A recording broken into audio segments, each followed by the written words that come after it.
Hello, my name's Helen Harris and I work as an expert relationship therapist and a love addiction specialist, and I'm going to be speaking to you today about the many ways of how to deal with rejection. And at the end of this video I will be giving you some tips and advice of how to find your way through perhaps one of the most devastating emotions that one can ever experience. And what's important about this particular video is that in my work I deal with a lot of painful breakups, people that experience a love addiction, codependency, and what I've realised is at the heart of every painful breakup and at the heart of abandonment and every emotion that one can experience within love addiction, what lies at the core of it is rejection. So I've been really thinking about it. What is it that when we're with somebody, whether it's in a long-term relationship or somebody that we've just met at a glance or somebody that we've been with briefly, how is it that when one experiences rejection, it can absolutely be one of the most devastating things possible? It breaks down our stability, it breaks down our own sense of identity, because somehow, somewhere, that self that we were in relation to the beloved is completely judged by what they say about us. And for instance, it might be when I did this research on thinking about rejection, it's about being unchosen, it's about being unwanted, it's about being unlovable, it's unworthy, it's that I don't have a sense of my own self-esteem because it's completely and utterly discarded and lost in the other. And is rejection my question is rejection about the actual loss of somebody, or is it something to do with the fact that everything that we believed that we are, how we're shaped, is completely and utterly lost in the other? So if somebody whether it's by text or email, or expresses the fact that they no longer want to be with us, or they no longer find us attractive, or they no longer want a relationship with us, it's immediately experienced as I'm not good enough, I'm unworthy, I'm not the chosen one, I'm not the one that this person wants to be with. Therefore, there must be something wrong with me, because everything is orientated around the fact that we believe in what that person thinks of us. And that is the problem with rejection. So often rejection isn't so much about the fact that we might be missing that person, or isn't so much, although that's a very, very real thing, because we desperately do miss that person and experience some of the most overwhelming, debilitating emotions that one could ever face. But mainly it has to do with the fact that we are socially rebuffed. We have been told that we're not wanted. So it kind of destabilizes us. It makes us feel, and especially if the person that's rejected us, if we've held that person in high acclaim, high respect, if we admire them, if we appreciate them, if we desire them, and that very person comes along and says, I don't want to be with you, or I don't find you attractive, then what that person thinks of us is causing the pain of this unbearable wound of rejection.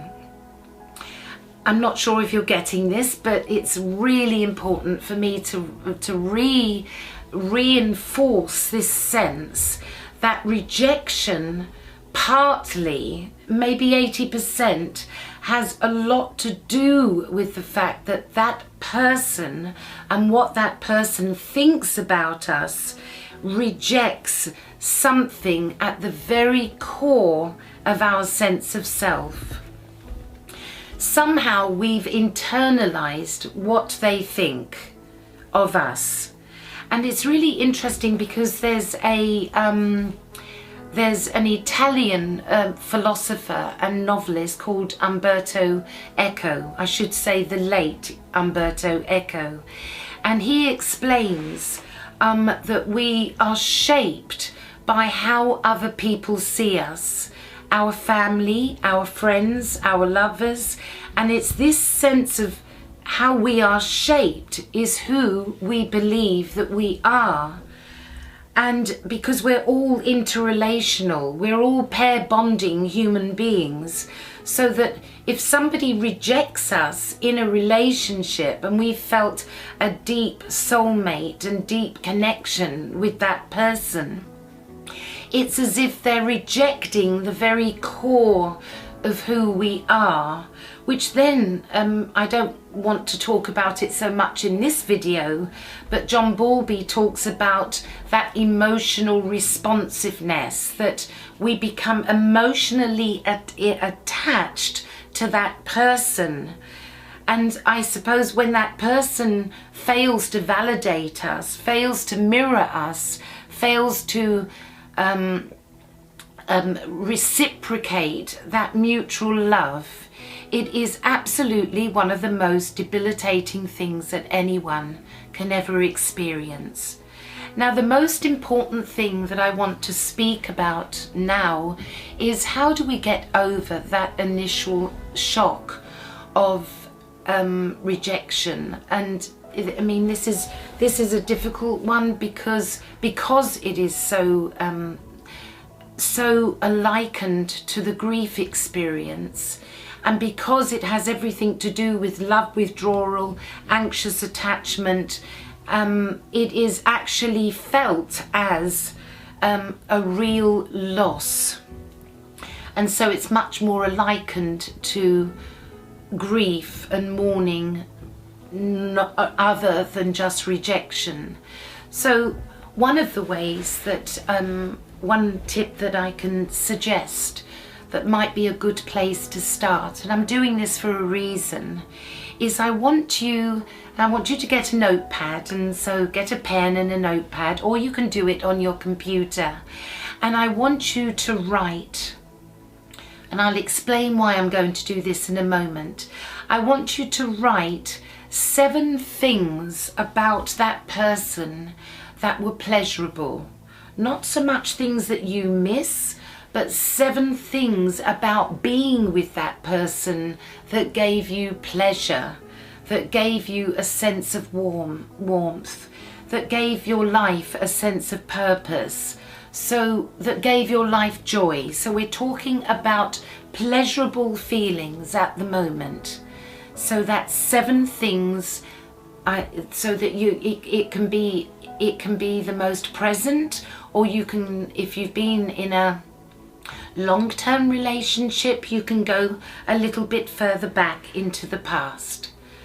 And when you finish that, I want you to do the same, but I want you to write 7 things about being with this person, particularly if it was a short-term or a long-term relationship, but the last few months, or could be 6 months, it could be years, but 7 things that were difficult for you in the relationship.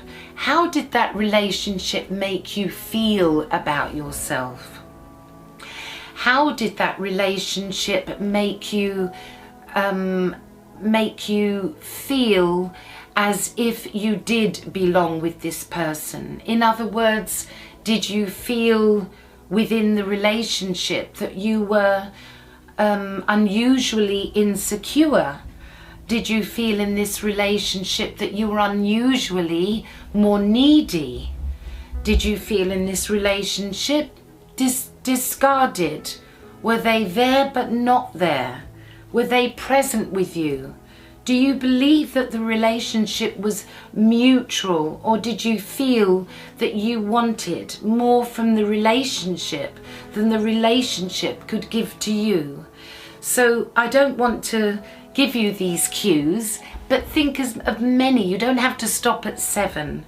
Think of as many things as possible that you felt wasn't giving you the things that you needed, or the love that you needed, or the emotional response and attachment bond that you needed in this relationship.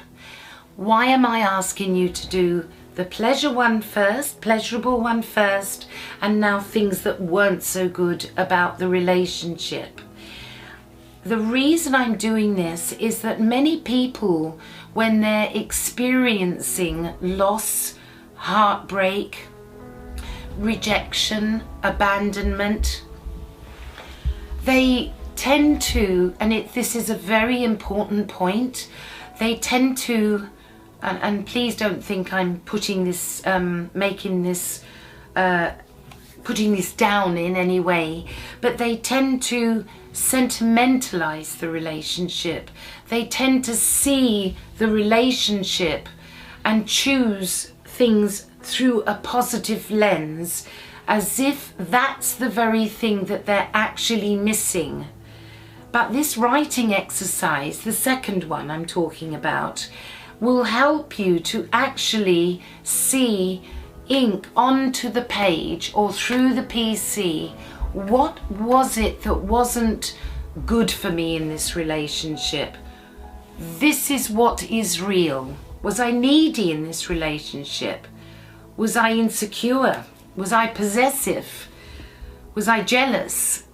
And so, in other words, this second exercise is about really honing in on the reality of what it was, rather than looking at it through a rose-coloured lens where you see things almost as perfect, as joyful, as full of love and integrity and humanness, yet it could have been absolutely awful.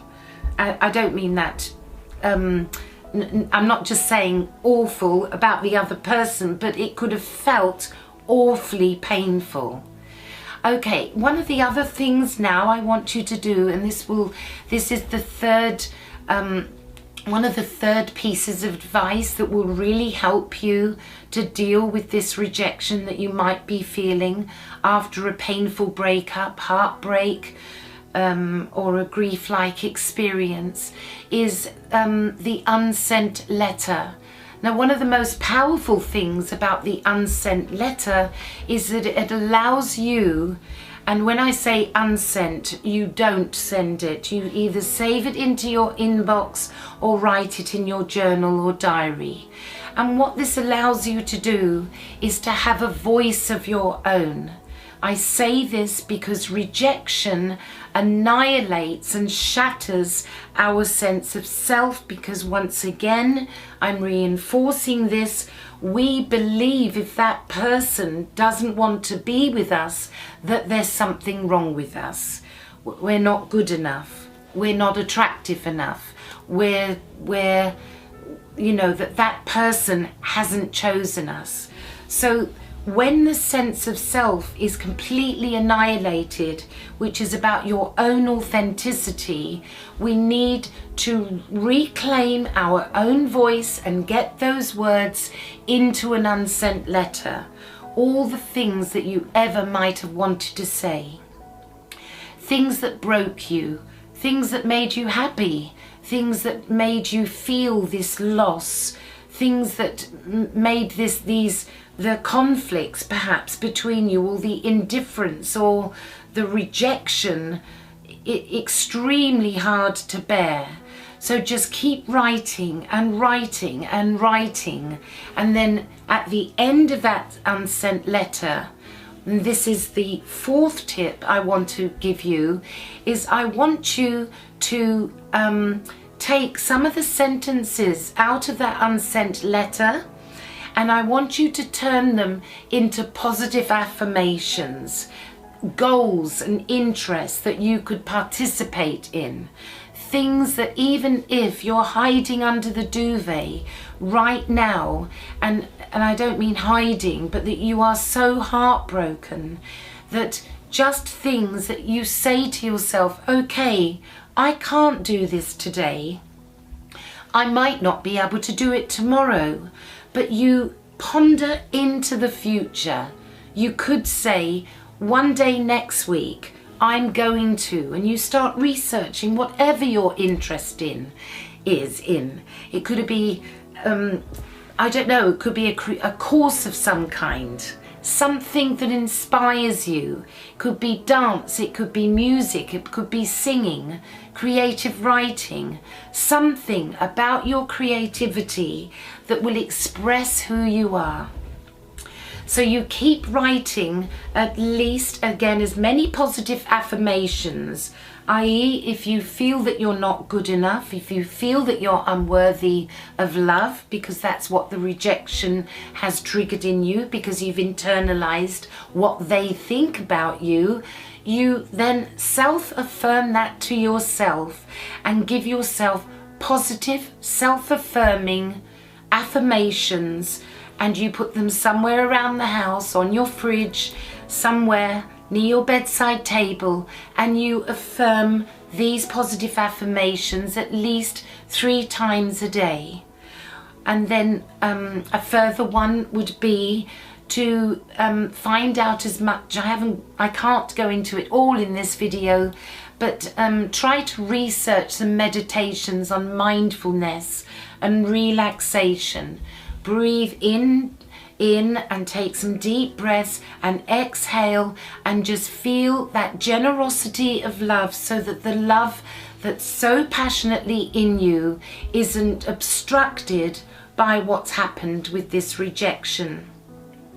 One of the most important things that perhaps I should have said at number 1, a very important and precious piece of something that I want to mention, is that there is no cure in itself for rejection or grief. It's a process, and grief is cyclical. It's almost like a wave that you feel it, you think you're getting stronger. You might have gone several moments during the day without thinking about that person, and all of a sudden this wave of grief comes over, and it literally is grief. So rejection, heartbreak and grief are very much in alignment with one another. But it is about being on this process, about not thinking that it's just a quick fix that's going to go.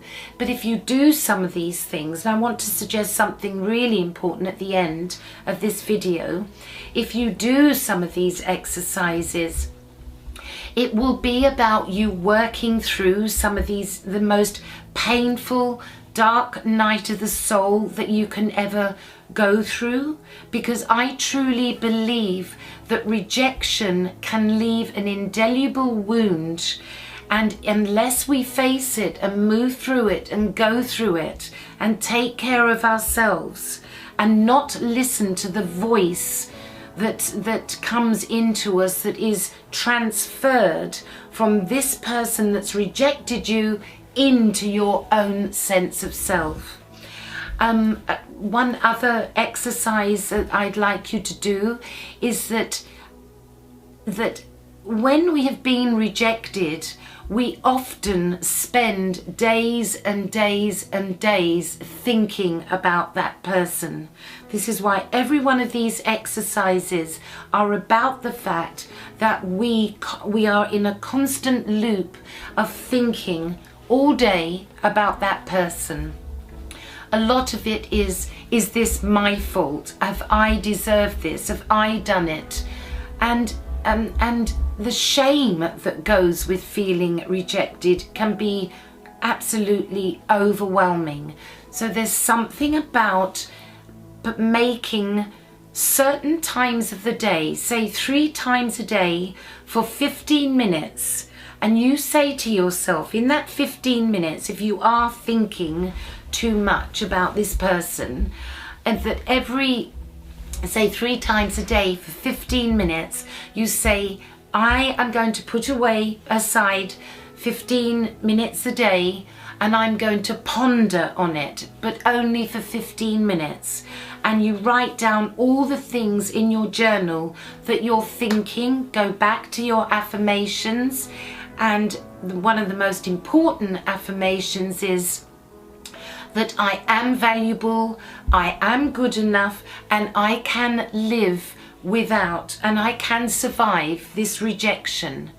And I'm saying this because it's probably the most important thing of all I could say.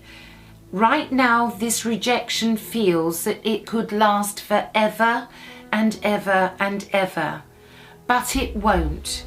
It will get better over time. It will. Now, before I end this video, everything that you've been hearing me talk about today is that I have created the second version of an online love addiction, rejection and codependency self-help program. Within that, there are 9 presentations of me talking about chronic rejection, love addiction, codependency, the causes.